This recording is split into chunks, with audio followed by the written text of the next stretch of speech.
저는 직장을 다니고 있는 30대 초반의 평범한 남자입니다. 올여름 내내 남들 다 가는 휴가도 못 가고 일만 하고 있었습니다. 제가 다니는 회사의 성수기가 여름이기 때문에 여름엔 휴가를 쓸 수가 없어요. 여름 내내 일하고 저번 주부터 휴가를 가라고 해서 휴가철 다 지났는데 갈 곳도 없더라고요.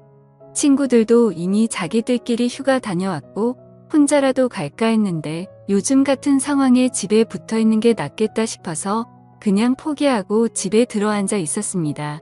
휴가는 받았는데 만날 여자친구도 없고 제 친구들은 다들 일하는 날이라 출근해서 일하고 있으니까 저는 할 일도 없고 만날 사람도 없어서 집에서 뒹굴거리다가 그냥 배달음식 시켜 먹고 혼자 술이나 마시면서 지내고 있었죠. 그날도 늦게까지 술 마시면서 TV 보고 영화나 보면서 있다가 잠이 들었습니다. 그런데 한참 자고 있었는데 전화가 엄청 울려서 받았더니 젊은 여자 목소리가 들렸어요. 아, 죄송해요. 202호 사는 여잔데 202호 사시는 하얀 소나타 차주 되시죠? 라고 묻더라고요. 그때 시간을 보니 새벽 4시였습니다. 무슨 일이냐고 물으니 주차장에서 후진하다가 조금 긁었는데 내려와서 한번 보라고 하더라고요. 영화 보면서 맥주를 하도 마셔서 솔직히 귀찮기도 하고 내려가기도 싫더라고요. 그 여자의 말에 따르면 그렇게 티도 많이 안 나고 살짝 긁었다고 하길래 그냥 내가 내일 아침에 일어나서 확인하고 문제 있으면 전화 주기로 하고 다시 잠들었어요. 별일 아닐 거란 생각에 그대로 자다가 천천히 10시쯤 늦게 일어나서 주차장으로 걸어 내려왔습니다. 그런데 내려와서 제 차를 살펴보고는 깜짝 놀라서 기절하는 줄 알았습니다. 살짝 긁히는 개뿔 제 차 뒷범퍼를 완전 아작을 내놨더라고요. 그냥 칠만 조금 까졌으려나 생각하고 있었는데 이건 완전 범퍼 교체를 해야 할 수준이었어요. 아직 할부도 엄청 많이 남았는데 진짜 피가 거꾸로 솟고 열이 확 받더라고요. 아까 201호라고 했던 말이 생각나서 다시 2층으로 올라가 201호 문을 엄청 두드렸습니다. 뭐하는 여자인지 전화를 아무리 해도 받지도 않아서 어쩔 수 없이 문자를 남겼어요. 202호 사는 사람인데 차 확인했으니 연락해 달라고요. 성질은 뻗치는데 속도 쓰리고 배는 고파서 일단 해장도 할 겸 나가서 밥을 먹고 들어왔습니다. 밥 다 먹고 집으로 들어오고 있는데도 연락이 오지 않더라고요.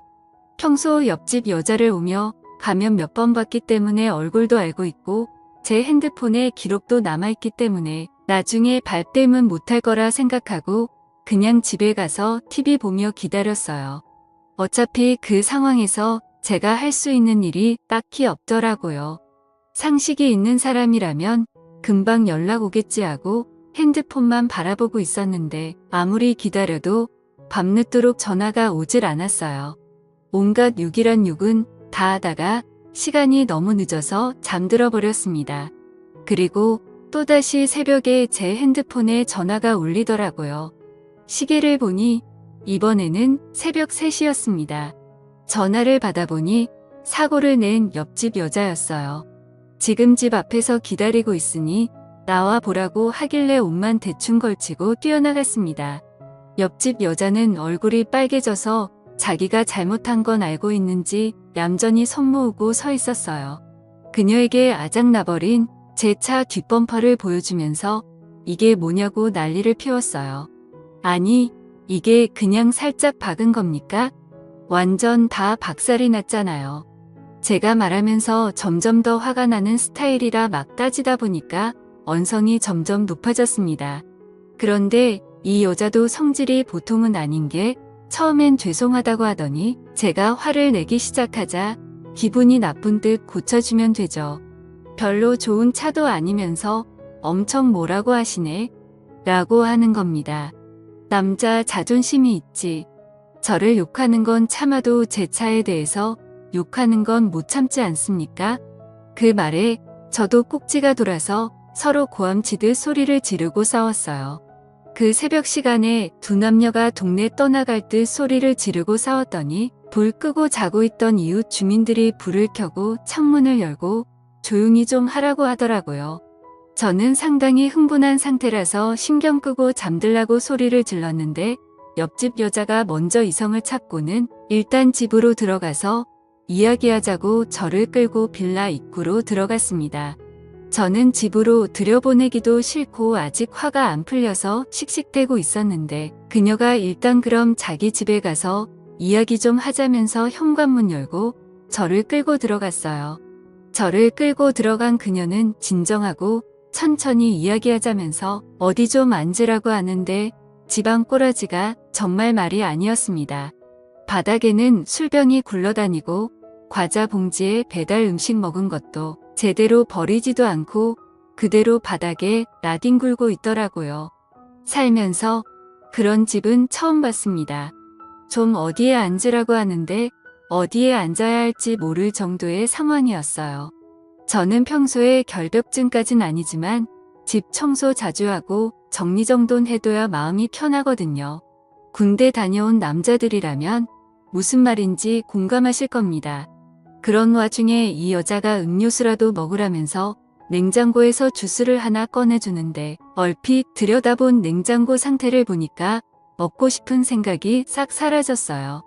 일단 옆에다 던져두고 그녀와 수리비에 대한 이야기를 했는데 본인 사정이 있으니 조금만 받으라고 하는 겁니다. 이 동네 바에서 일을 하고 있는데 차 수리비를 배상해주고 싶지만 지금 당장 돈은 없고 다음 달 월급이 들어오면 갚겠다고 하더라고요. 자기가 올해 차 사고를 너무 많이 내서 보험 처리하기 힘들다면서 다음 달에 현금으로 배상해주겠다며 사정사정을 했어요. 진짜 집안 꼬라지를 보고 그녀의 모습을 보니 답이 안 나오는 상황이었어요. 바에서 일한다고 하는 그녀는 얼굴은 그래도 봐줄만 했습니다. 몇 살이냐 물었더니 25살이래요. 시간도 많이 늦었고 이미 잠은 다 달아나 버려서 그녀와 이런저런 이야기를 하고 있다 보니까 조금씩 편해지고 제 화도 다 풀려버렸어요. 대체 집은 왜 이렇게 더럽게 해놓고 사느냐고 제가 물었더니 자기가 치울 시간이 없다고 웃으면서 농담으로 저보고 좀 치워달래요. 제 성격상 어질러져 있는 꼴을 못 보기 때문에 쓰레기 봉투를 손에 들고 거실을 대충 치우기 시작했습니다. 쓰레기를 주워 담기 시작했더니 그녀도 민망했던지 옆에서 같이 청소를 했어요. 바닥에 굴러다니는 커다란 쓰레기 몇 개를 주웠더니 금방 거실이 깨끗해 보였습니다. 그녀도 깨끗해진 집에 만족하면서 고생했다 하고는 냉장고에서 맥주를 하나 꺼내 주더라고요. 집에 물은 없고 맥주밖에 없다면서 부끄럽다는 듯이 웃는데 제가 미쳤지 그 모습이 귀엽게 보였습니다. 둘이서 새벽 늦은 시간까지 이야기를 하면서 냉장고에 있는 맥주를 다 마셨어요. 피곤하기도 해서 나는 집에 들어가서 자야겠다고 일어나려는데 그녀가 술이 모자라다면서 밖에 나가서 사올 테니 더 마시잡니다. 모처럼 이야기도 통하는 친구를 만나서 너무 기분 좋다면서 저랑 술 친구 하자더군요. 그래서 우리는 편의점에 가서 소주랑 맥주를 더 사다가 한참 더 마셨어요. 그래도 제가 술을 못 마시는 편이 아닌데 그녀와 같은 템포로 술을 마시다 보니 살짝 취기가 올라왔습니다. 역시 바에서 일하는 여자라 그런지 주량이 엄청난 것 같았어요. 저는 술도 더 마시기 힘들었고 편하게 이야기나 더 하고 있었는데 갑자기 여자가 먼저 제 쪽으로 슬금슬금 다가오는 게 느껴졌어요. 이 여자가 나한테 왜 이러나 생각하는 그 순간 여자가 갑자기 제게 다가오면서 차 수리 비용이 너무 부담된다면서 한 번만 봐달라고 하는 겁니다. 오빠, 나 진짜 한 번만 봐주라. 오빠 시키는 건 뭐든지 다 할게. 그녀는 제가 보험 갖고 있을 거 아니냐면서 그 보험으로 수리하고 한 번만 봐달래요. 그때 이 여자가 왜 나를 집까지 데려와서 술을 먹인 건지 눈치챌 수 있었어요. 정색하면서 무슨 말이냐고 절대 안 된다고 했더니 눈웃음 살살 치면서 온갖 애교를 부리는데 그 웃음에 마음이 사르르 녹아버렸어요. 그녀의 애교 때문에 입가에 미소가 살짝 번졌더니 그 모습을 보고는 웃었어. 돈 안 받기로 한 거다. 라는 말과 함께 제게 애교를 부렸습니다. 어떻게 해야 할까 고민했지만 여기서 물러서면 남자도 아니었어요. 결국 술 기운을 빌려서 처음 만난 묘한 여자와 사고를 쳐버리고 말았습니다. 아침에 눈을 떴을 때 간밤에 무슨 일이 일어난 건지 기억이 가물가물했어요. 제가 먼저 일어나고 얼마 지나지 않아서 그녀도 눈을 떴습니다. 오빠 소원 내가 들어줬으니까 돈 안 받을 거지? 진짜 끈질긴 여자였습니다. 그래도 약속은 지켜야 하니까 수리비는 안 받기로 하고 보험 처리했습니다. 앞으로 살다 보면 좋은 일이 많이 생길 것 같은 기분도 들었어요. 그 일을 계기로 그녀와 친해져서 지금은 서로의 집을 자주 왔다 갔다 하게 되었고, 그녀와 저는 서로를 더 알게 되면서 나중에 서로 애인이 생기더라도 이런 관계를 유지하기로 했습니다. 다들 이런 신기한 경험들 꼭 하셨으면 좋겠네요. 감사합니다.